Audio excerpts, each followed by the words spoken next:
And also ಆ ವ್ಯಕ್ತಿ ಇವಾಗ ಚಂದನ್ ಮೆನ್ಷನ್ ಮಾಡಿದಂಗೆ ಡಿವೋರ್ಸ್ ಆಫ್ ಕನ್ವೀನಿಯನ್ಸ್ ಆ ಥರ ಎಲ್ಲ ವರ್ಡ್ಸ್ನ ಯೂಸ್ ಮಾಡಿದ್ದಾರೆ. ಅಂದರೆ ನಾವು ಡಿವೋರ್ಸ್ ತೊಗೊಂಡಿರೋದು ನಮ್ಮ ಕೆರಿಯರ್ನ ಬೆಳೆಸ್ಕೊಂಡು ಹೋಗೋದಕ್ಕೆ. ಅಂದರೆ ನಾನು ತೆಲುಗು ಡಿರೆಕ್ಟರ್ಸ್ ಹಿಂದೆ ಹೋಗಿ ಅವ್ರ ಹತ್ರ ಆಫರ್ಸ್ ಕೇಳೋದಕ್ಕೆ ಆಗಲಿ ಏನೇನೋ ಏನೇನೋ ಹೇಳಿದ್ದಾರೆ. ಬಟ್ ಅದೆಲ್ಲ ಟ್ರೂ ಅಲ್ಲ. ನನಗೇನು ಅನ್ಸುತ್ತೆ ಅಂದರೆ ನಾವು ನಿಜವಾಗ್ಲೂ ಟ್ಯಾಲೆಂಟೆಡ್ ಆಗಿದ್ರೆ ನಮಗೆ ಆಪರ್ಚುನಿಟೀಸ್ ಅದಾಗೆ ಅದು ಬರುತ್ತೆ. ನಾನು ನನ್ನ ಫೀಲ್ಡಲ್ಲಿ ಇಷ್ಟು ವರ್ಷವೂ ಕೂಡ ಬ್ಯಾಕ್ ಟು ಬ್ಯಾಕ್ ಶೋಸ್ ಮಾಡಿಕೊಂಡು ಬ್ಯುಸಿ ಆಗಿದ್ದೀನಿ.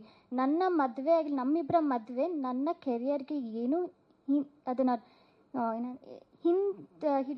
ಅಂದರೆ ಅದನ್ನು ಏನೂ ಕೆಳಗಡೆ ಮಾಡಿಲ್ಲ. ಅಂದರೆ ನಾವಿಬ್ಬರು ಮದುವೆ ಆಗಿದ್ದು ನನ್ನ ಕೆರಿಯರ್ ಗ್ರೋತಲ್ಲೇ ಇತ್ತು.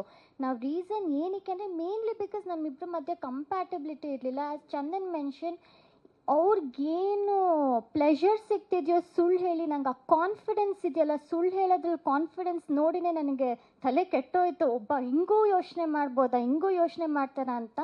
ಬಟ್ ಆ ಥರ ಏನೂ ಇಲ್ಲ.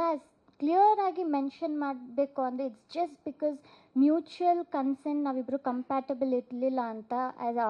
ಮಕ್ಕಳು ಬೇಡ ಅಥವಾ ಬೇರೆಯವ್ರ ಜೊತೆ ಏನೋ ಲಿಂಕ್ ಮಾಡಿ ಅವ್ರ ಜೊತೆ ಫಾರಿನ್ಗೆ ಹೋಗಿ ಅದೆಲ್ಲ ಸುಳ್ಳು. ಪ್ಲೀಸ್ ರಿಕ್ವೆಸ್ಟ್ ಮಾಡ್ತೀನಿ, ಹಂಬಲ್ ರಿಕ್ವೆಸ್ಟ್, ಈ ಥರ ಯಾವುದು ರೂಮರ್ಸ್ನ ಪ್ಲೀಸ್ ನಂಬೇಡಿ. ಇವಾಗ ನಾವಿಬ್ಬರೇ ಅದಕ್ಕೆ ಕ್ಲಾರಿಟಿ ಕೊಟ್ಟಿದ್ದೀವಿ. ಪ್ಲೀಸ್ ಪ್ಲೀಸ್ ಪ್ಲೀಸ್, ಯಾಕಂದರೆ ಇದು ತುಂಬ ಸೆಂಟಿಮೆಂಟ್ಸಿಗೆ ಹರ್ಟ್ ಮಾಡುತ್ತೆ. ಆ್ಯಂಡ್ ನಮ್ಮ ಫ್ಯಾಮಿಲಿ ಆಗಿರಲಿ, ಫ್ಯಾಮ್ಲೀಸು ಇದನ್ನು ನೋಡ್ತಿರ್ತಾರೆ, ಅವ್ರಿಗೂ ಹರ್ಟ್ ಆಗುತ್ತೆ. So please